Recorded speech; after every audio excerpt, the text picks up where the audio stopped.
My slides are visible. Is it moving?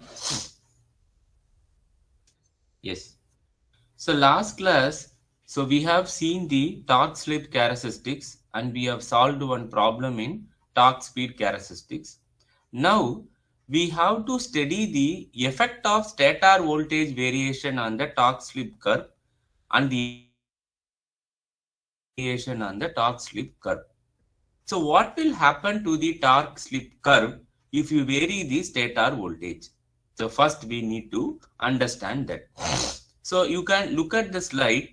The torque equation, we know very well that it is KSR2 AT, that is a turns ratio. So V1 the whole square divided by R2 squared plus SX2 the whole square. This is the torque equation. So now we have to draw the torque slip curve for various voltages, right? So below I have shown the torque slip curve drawn for various voltages. For example, the stator voltage V1 is kept as 400 volt, that is V1 dash. So this is V1 dash. You can see here. So the voltage initially it is kept as 400 volt. It is denoted by V1 dash, and we need to draw the torque speed graph. So you have to fix V as 400. You have to vary the slip and you have to draw the torque speed curve, and you will get the graph like this. Then you have to draw the torque slip curve for another voltage. So for example, so for 200 voltage, you can draw the torque speed curve, that is V1 double dash. So 200 volt, it is denoted as V1 double dash. So keeping the voltage 200, you have to draw the torque speed characteristics. Then further you have to vary the voltage. Still I am reducing the voltage to 100 volt. So this is 100 volt. So I am drawing the torque speed characteristics. So for various voltage values, for example 400, 200, 100, it means that V1 dash, that is 400, it is greater than V1 double dash, that is 200. This is greater than V1 triple dash, that is 100. So if you look at the torque slip curve, the torque slip curve what we have drawn for 400 volt, it is higher than the torque slip curve what we have drawn for 200 volt, and torque slip curve what we have drawn for 100 volt. So like that you will get families of torque speed characteristics. So this is called as family of torque speed characteristics. So for various voltages, you can draw the torque speed curve, and the torque speed curve is called as family of torque speed curve. Okay. And here, for example, if you take 400 as the rated voltage of the machine, right? If you take 400 as the rated voltage of the machine, and you cannot draw the torque speed characteristics more than 400 volt, because 400 is the maximum voltage you can apply to the machine. So more than the rated voltage you cannot apply to the machine. So that only I have not taken the example more than 400 volt, right? So you cannot draw the torque speed characteristics more than the rated voltage. That is why I have taken 400, 200 and 100, right? And what we infer from this torque speed characteristics when you draw for various values of stator voltage, that is given in the second slide. What are all the inferences? So when the voltage is decreasing, right? So I can write like this. stator voltage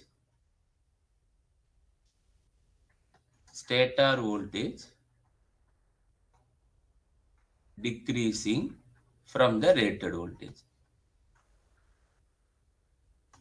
Stator voltage decreasing from rated voltage.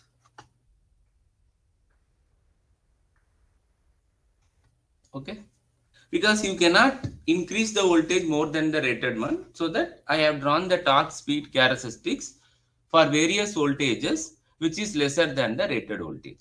So what is happening to the graph? The first inference is starting torque decreases. You can see here. So this is the starting torque points.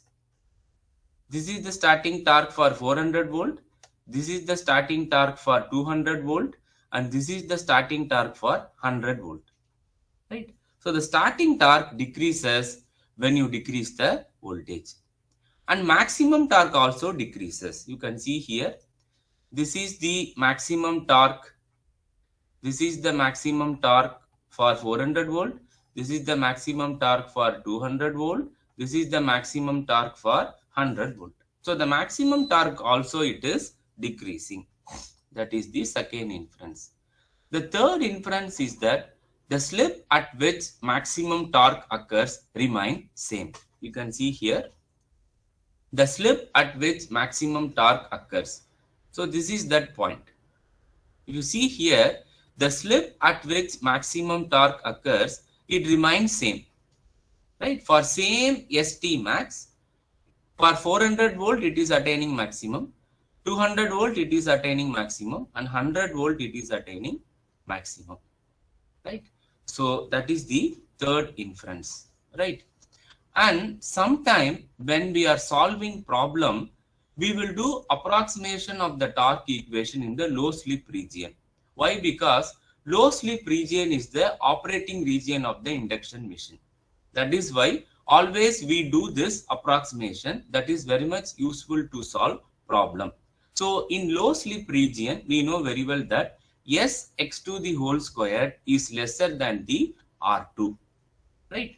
So this approximation, if you apply to the torque slip equation, so you can just neglect S x to the whole squared portion because that is very much smaller than R2.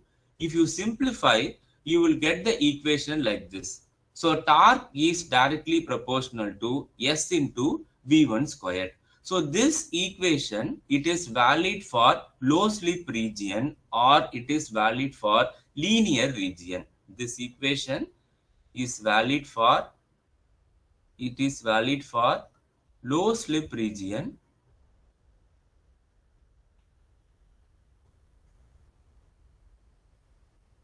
or it is valid for linear region.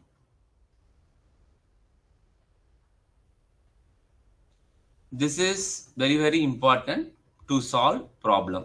Easily you can solve problem using this equation.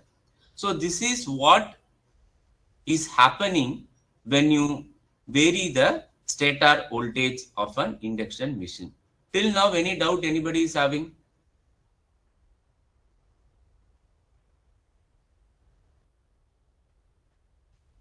If you have any doubt, you can ask me. Otherwise, I will move to the next topic.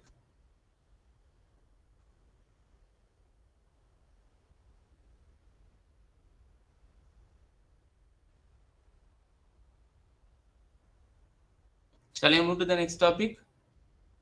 Yes. So now we have to draw the torque slip characteristics for various values of rotor resistance. Okay. So first we have drawn the families of torque slip characteristics for various values of stator voltage. Now we have to draw the torque slip characteristics for various values of rotor resistance. So that is what I have written here. Effect of R2, that is the rotor resistance, variation on the torque slip curves. Again you take the torque equation. The torque equation is equal to KSR2 AT V1 the whole square divided by R2 squared plus S x to the whole square.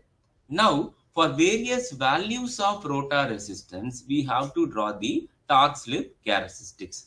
For example,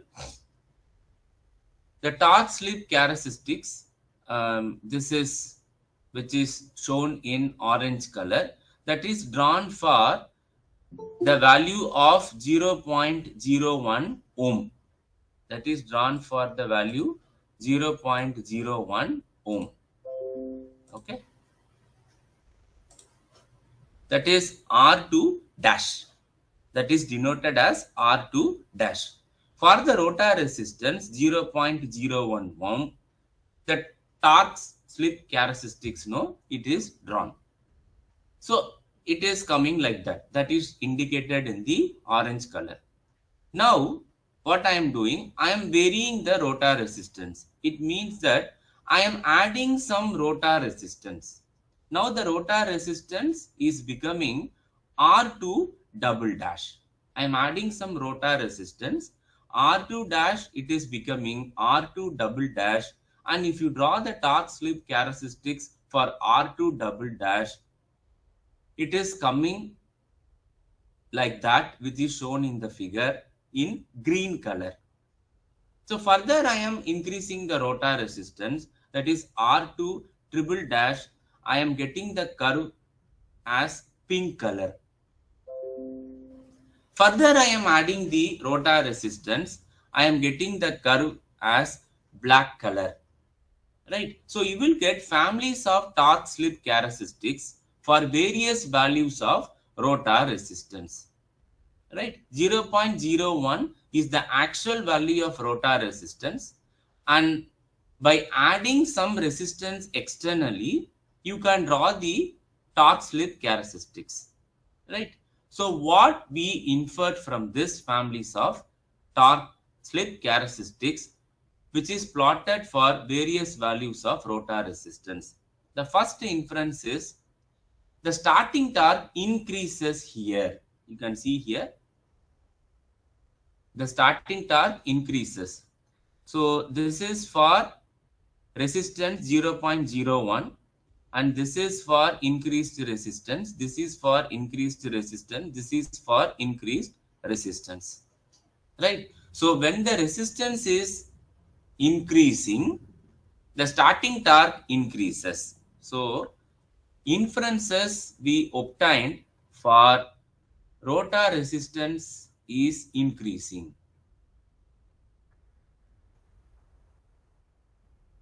Rotor resistance is increasing.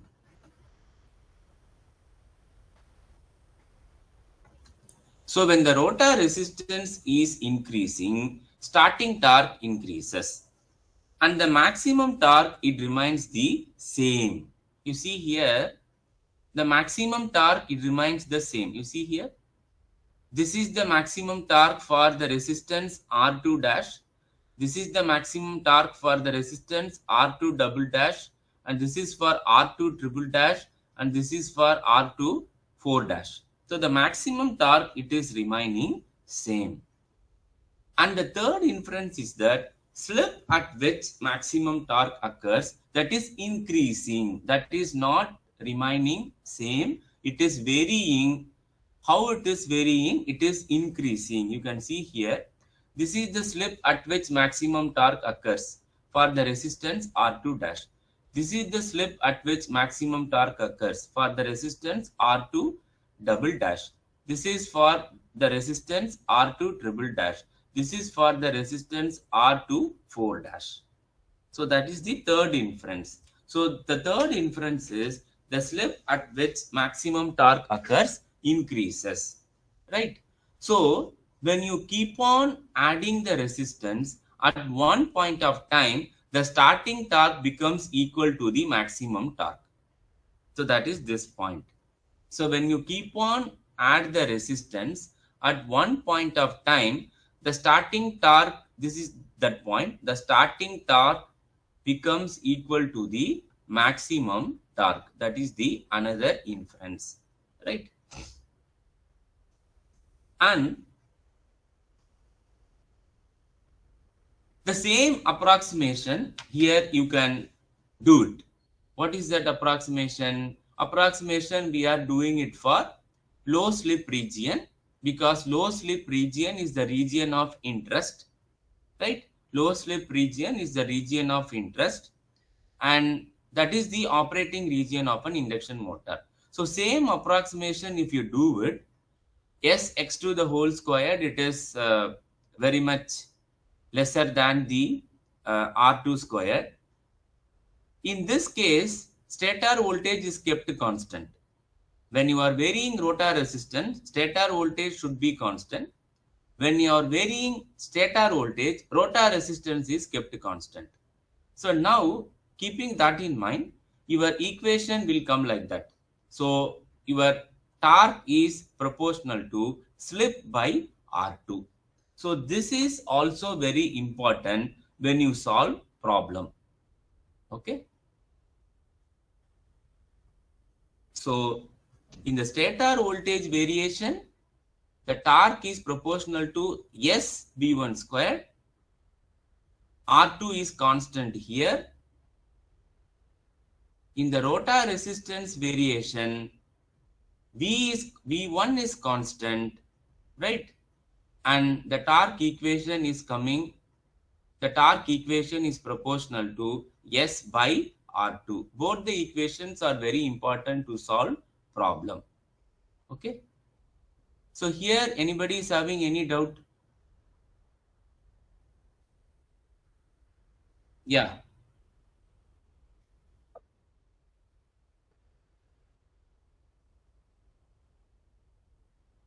Yes.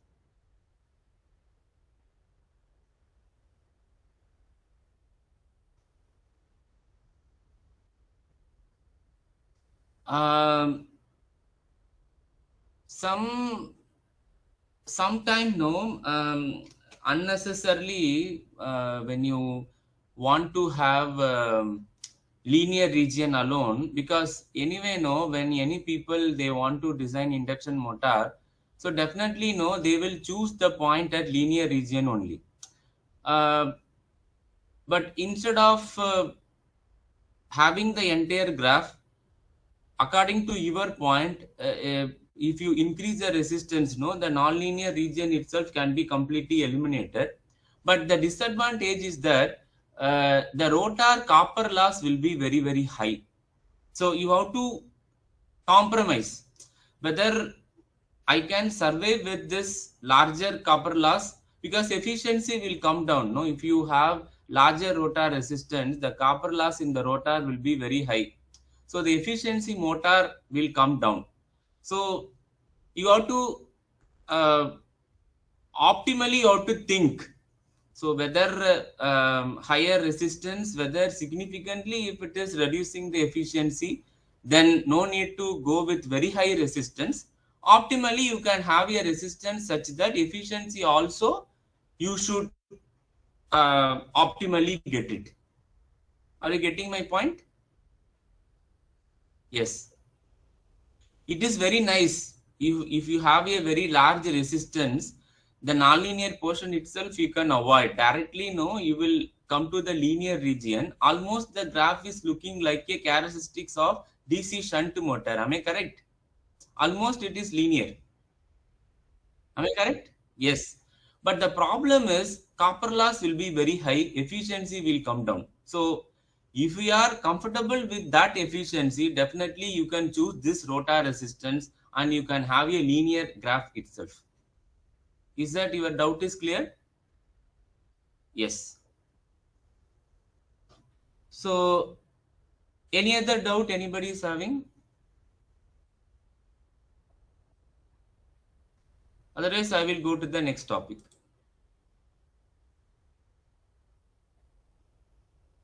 Shall I move to the next one? Yes. So the next point what you need to remember is that stator voltage variation, it is possible for slip ring induction motor and squirrel cage induction motor. It is possible for both the type of motor. But rotor resistance variation is possible only for slip ring induction motor. It is not possible for squirrel cage induction motor. Because in squirrel cage induction motor, In the rotor, you have copper bars and all the ends are shorted. There is no provision to add any resistance externally. But in the case of slip ring induction motor, you have a winding and there is a provision to add rotor resistance externally. So that is why the stator voltage variation is possible for both the machine, but rotor resistance variation is possible only for slip ring induction motor. Right? So this comparison I have already told you in the very beginning of the class. In the table I have shown you. Now I hope it is clarified to all. Is it clear? Yes. So now the next topic is power flow in induction motor. So whatever motor you take or whatever the electrical machine you take, we need to study the power flow. I hope we have studied power flow stages in DC generator also. We have studied power flow stages in DC motor also. Am I correct? So same way we have to study the power flow stages in induction motor. So what we have in induction motor, so this is the diagram. So electrical input is given as the input to the stator. Okay. And in the stator, no, you have iron loss and copper loss. Okay, stator you have the ferromagnetic material. So that will give you the iron loss. And you have the winding in the stator that will give you the copper loss. So some of the power it will go as loss. Whatever the power, electrical power you are giving as the input, some power will be going as waste. That is in terms of iron loss, that is in terms of copper loss. So this loss is called as stator loss. And remaining power only will go as the input to the rotor.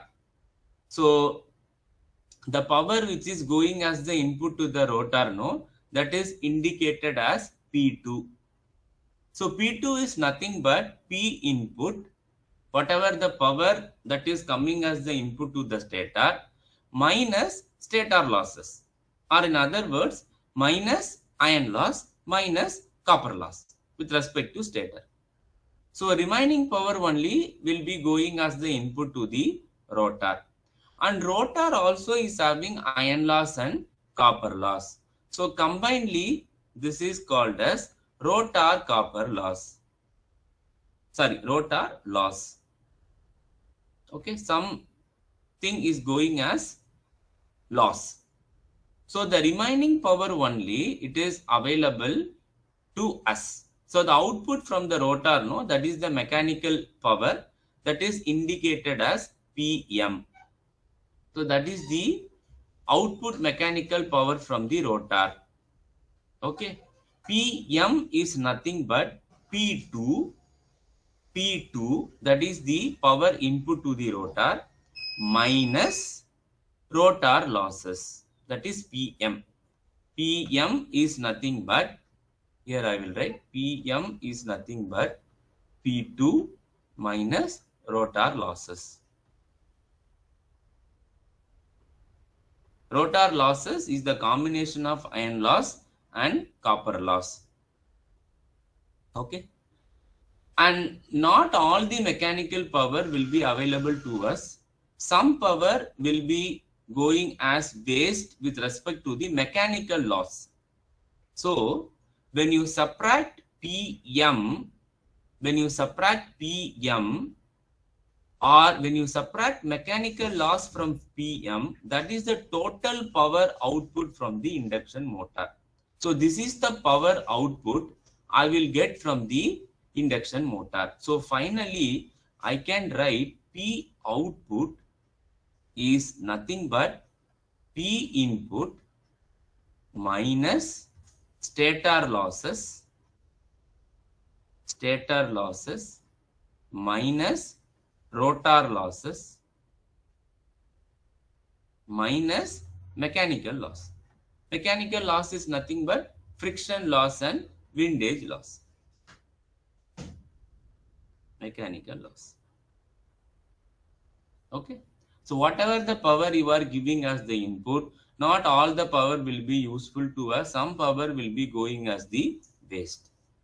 Right. Now, the another important point here we need to understand is that the rotor iron loss in induction motor is neglected. That is very important point. So this point is very important. Rotor iron loss in induction motor is neglected. Why it is neglected? The iron loss is proportional to the frequency. The hysteresis loss is proportional to the frequency. The eddy current loss is proportional to the square of the frequency. What is iron loss? Iron loss is nothing but eddy current loss and hysteresis loss. So both are frequency component.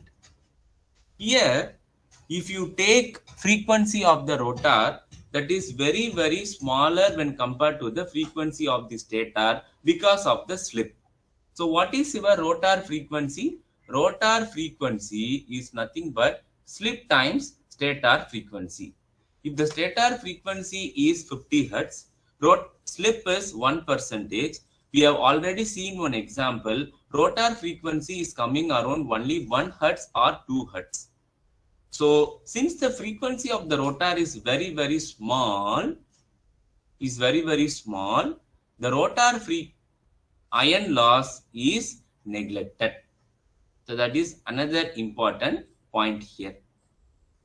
You have any doubt here?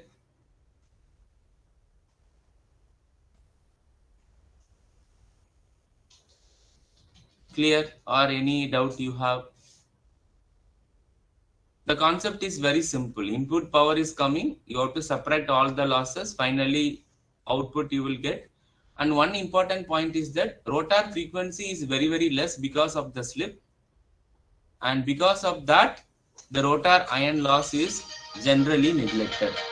Okay. The rotor iron loss is generally neglected.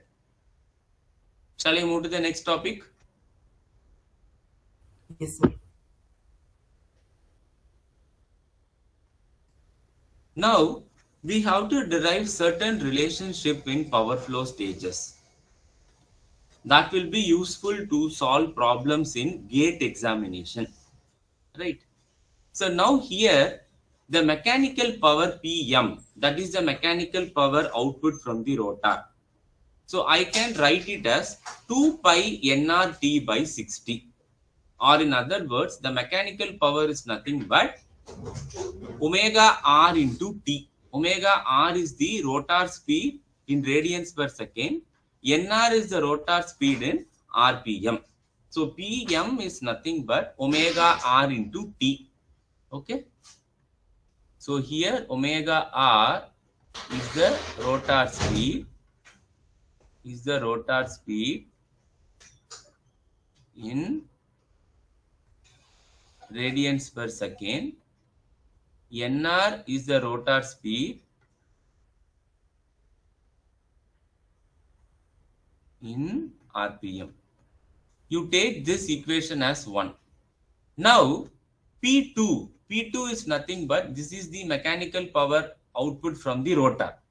This is the output from rotor, or if you want, you can draw this diagram. This is my rotor. This is P2 and this is PM. Okay. And for analysis, rotor iron loss will be neglected. If you neglect rotor iron loss, you have only rotor copper loss. That is denoted as PCU. Okay. This is the power flow. Right. So PM is nothing but P2 minus PCU. Right. So PM is nothing but 2 pi nRT by 60. That is the mechanical power output from the rotor, omega r into T. That you take it as equation 1. Then P2, that is the power input to the rotor. P2, that is the power input to the rotor. So that you can write it as 2 pi NST by 60.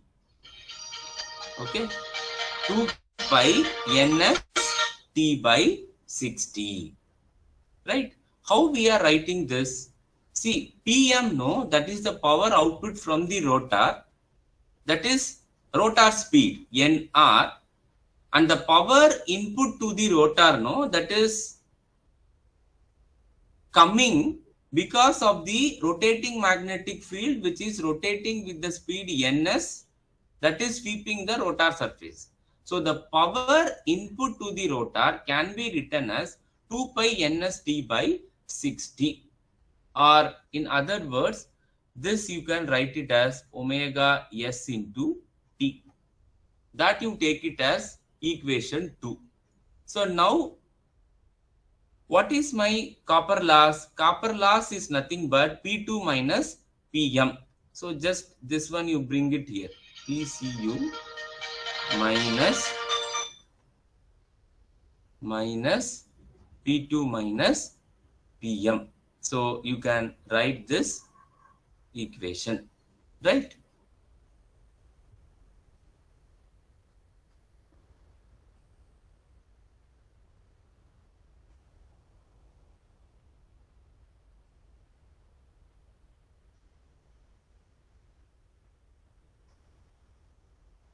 So now you substitute P2 as 2 pi NST by 60, and you substitute PM as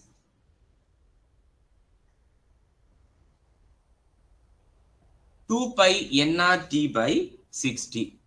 So if you subtract, so you can take 2 pi T by 60 as common. So NS minus NR.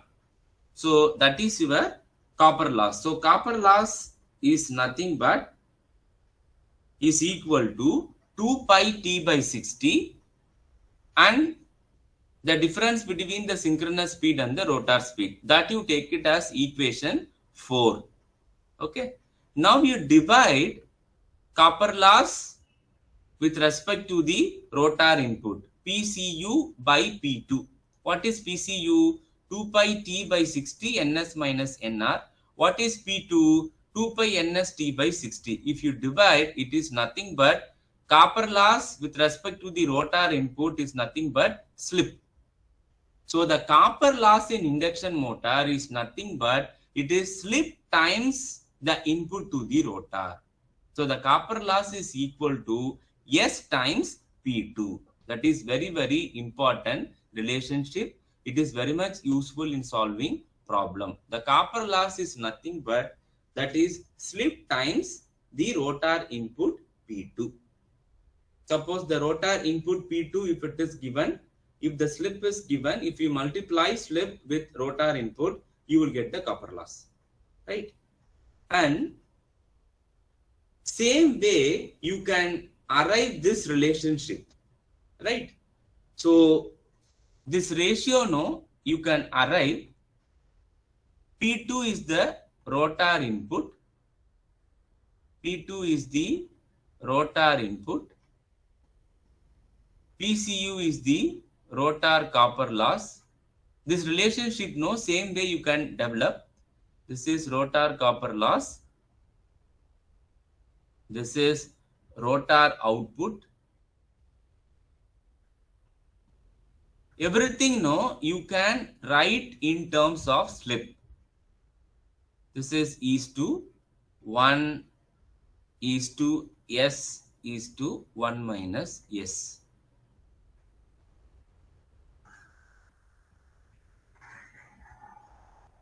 Okay. So the rotor input is to rotor copper loss is to rotor output. So is to the ratio 1 is to S is to 1 minus S. So you can have this relationship, right? This is very, very important relationship to solve problem, right? So from this, it is nothing but P copper loss is equal to S times P2. So you can relate like this. Okay. Till now, any doubt is there? Anybody is having any doubt?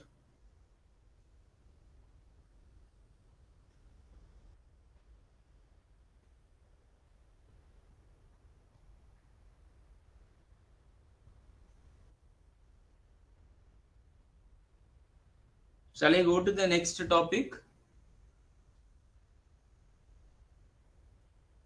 So this is what I have told you. Yes. Can you take down this problem? A 3-phase, 4-pole, 50 hertz. This is the problem in power flow stages. Okay, this is the problem in power flow stages. You take down this problem. This problem we will solve in the next class. A 3-phase, 4-pole, 50 hertz star connected induction motor on full load develops a useful torque of 300 Newton meter. Okay. The rotor EMF is completing 120 cycles per minute. Okay.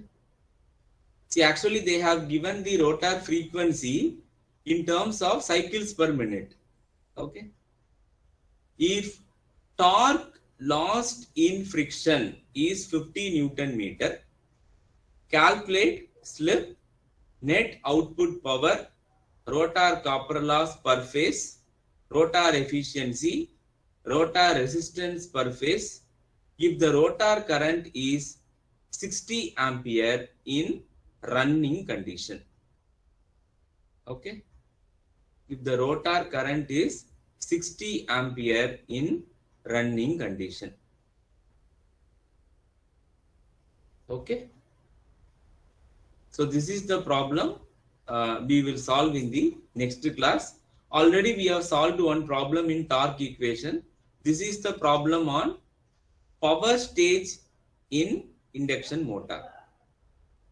So till now anybody is having any doubt? Is that everything is clear to you, or anything you need from my side? Any understanding problem, any way of communication, anything is there?